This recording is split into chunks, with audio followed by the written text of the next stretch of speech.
All right, it is May 1st, 2026, and this is quite a bit worked on, getting toward completion. Our landscape. So, I got retainer wall block here, put around here. Got my landscape lights from Lowe's. They were on sale for $10. They're normally $15. They are the Harbor Breeze 60 lumen, I think 1 watt. And these are Trachycarpus Fortunei windmill palms. And got 4 planted here. Got about 1.5 feet of distance from the trunk of the palm tree to the retainer wall block. Because at full growth, they get about 1 foot diameter. So I'm leaving them enough room. When they grow up taller, the trunk will be the diameter of the overall diameter of what foliage you see right now. And then I got my, forgot what brand this is. It's a lantern in the center. It's not exactly round because these landscape stones are in the way. And I got the driveway. As you can see, I got it as far east as I can get it. But these are all solar power. They come on at night. So red clay soil.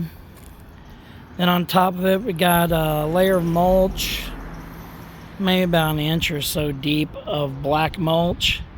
Then put a layer of weed barrier, that cloth kind of stuff. And then on top of it, put about 1 inch of this these little pea gravel. They look kind of orange colored whenever they were wet, so there was some moisture in the bag. But I think they'll look nice. They kind of, I imagine from a distance, kind of looks like sand, but it's generally too large of a gravel to be really kicked around by the wind. So as the years go by, the mulch will rot and provide more nutrients for the soil, but it does provide a layer of insulation to help keep heat into the roots. Of course, they're in topsoil, which just looks like finely shredded mulch anyway. I dug a hole, filled it with topsoil, and then planted the plants there. What I want to eventually do is run a PVC pipe down from this outlet here, and then run it down like a conduit, run it over here, run it along here, and then turn it and have it come up in there. So that way I could do like electrical power for other types of lights or whatever. But that's not needed right now. These are supposed to survive in Zone 7A, like I live in southern Indiana, if they're established. So some people have grown them in a little bit colder regions than where I live. But what I am thinking about is in the first couple of years, just greenhouse these things. Just build what looks like a frame to an above ground swimming pool. Make it 4 or so foot tall. And just cover it in plastic. Like you're making a really cheap above ground swimming pool, but make it out of clear, transparent plastic. And then just lay it up over top of this. Like a dome. And that'll help the sunlight convert to heat in the winter. But the main reason is I want to do it is it will keep the frost off of the palm trees and keep the wind from blowing them. And that, I believe, can make the difference. These have already handled, we've had around 30, like the low to mid 30s temperature already during the month of April 2026. and these look just fine. I mean, these are like, they were in a 1-gallon pot, so they're very, very young trees, and they handled 35 degree temperatures just fine, so I'm not worried about them. It's when they get down to 0 Fahrenheit that I'm worried about. And back here I put another palm tree in the ground temporarily, just loosely covered it with soil. This is the dirt that I got from over there in the landscape circle there, and I'm basically trying to build it up like you see here. Try to build it up about 4 foot tall. I want to have it level with the deck, all the way through here, and I'm trying to leave about almost a 2 foot radius on every side. And then I'll eventually get rid of this plastic, and some of this will pack in here, so I'm going to have it slant down here and slant down this way. I want to make a hill, like an embankment, to have palm trees, and they'll come up to about deck level. So like this foliage, so this part of the foliage right here, I want it up to about that level, to the railing almost, so I can see them in their first couple years. Then they'll grow taller as well. And the idea is for the back side of my house to be landscaped with palm trees all along that porch, so it looks very tropical but also scenic. Just imagine right where all that plastic is raised bed, and just have palm trees growing around there, so it'd look very picturesque. And then I had thought about planting some palm trees here around the grave of El Pinco Nozo, the Sunshine Child.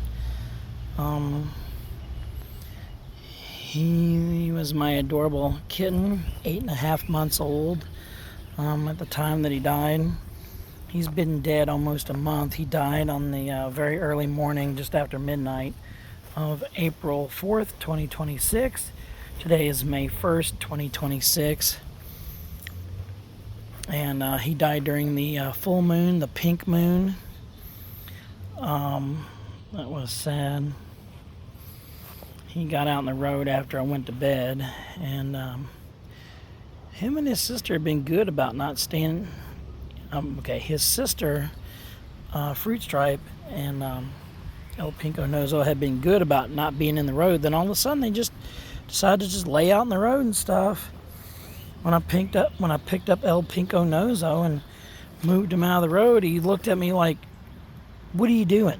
That's what he just gave me that look. And recently, Fruit Stripe did that too. She's just laying out there on the road licking herself. And I'm like, "What are you doing?" Like, they know better. They see all the cars and stuff, but it almost seems like a family curse every full moon. Well, not every full moon, but I lost 2 kittens, and it was both full moon each when they got in the road and they got ran over. So lately, since last night, it's been a full moon. So I keep Fruit Stripe in the house. I'm going to keep her in for the next 4 days until the full moon is over with, because she misses her brother.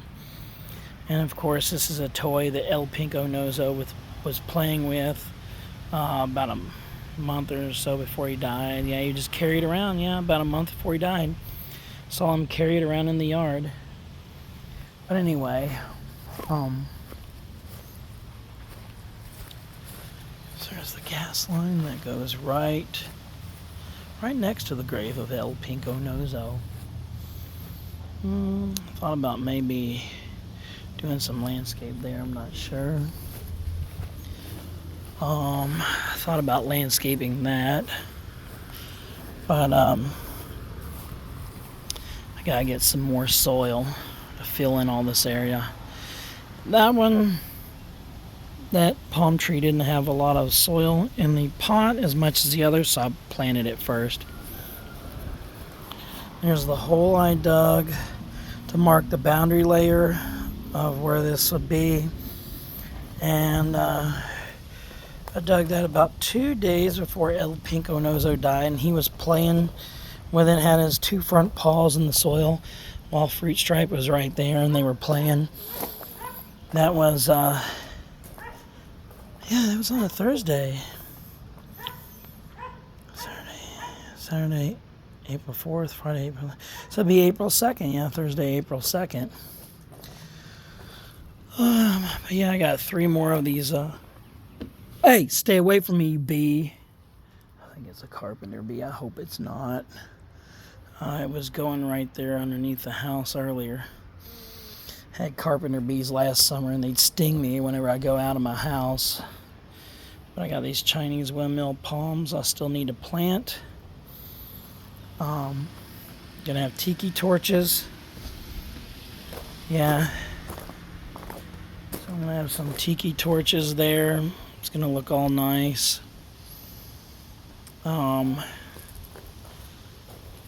And then, of course, I got a tiki torch there. I got some more tiki torches. I just haven't put them out yet because it's been kind of cold at night. I thought about putting some tiki torches along the front of my yard, or actually maybe right here in front of the carport. So I might put the other 2, maybe. Because it's far enough away from the house. If they got knocked over, it's not going to burn anything. I was thinking about running some string lights along this arch here, making it look all nice. I'm